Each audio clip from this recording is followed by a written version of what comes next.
তহিত্রীদের সাথে ভুল বুঝাবুঝির পরের বলেই রেগে গিয়ে বাড়ি দিতে গিয়েই ক্যাচ আউট লিটন কুমার দাস এবং আউট হয়ে রীতিমতো মাঠে ব্যাট ছুঁড়ে মারলেন লিটন কুমার দাস।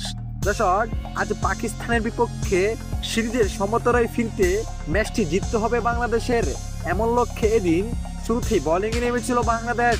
এদিন শুরুতে ব্যাটিং নেমে বাংলাদেশকে পাহাড় সমান রান টার্গেট দেন পাকিস্তানি দল। এই রানের জবাবে ব্যাট করতে নেমেই শুরুটা দুর্দান্তভাবে করেছিলেন তানজিদ হাসান তামিম। তবে আগের ম্যাচের মতো ব্যর্থ পারভেজ হোসেন ইমন। তবে তানজিদ হাসান তামিম দুর্দান্তভাবে খেলছিলেন, কিন্তু তিনিও আউট হয়ে প্যাভিলিয়নে ফিরে যান। তবে লিটন দাসও শেষ।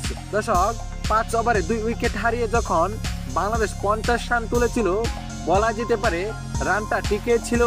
কিন্তু দর্শক, 10 রানের মধ্যে আরও 5টি উইকেট পড়ে যায় বাংলাদেশের, যেখানে লিটন কুমার দাসের আউটটি ছিল অনেকটাই দুঃখজনক।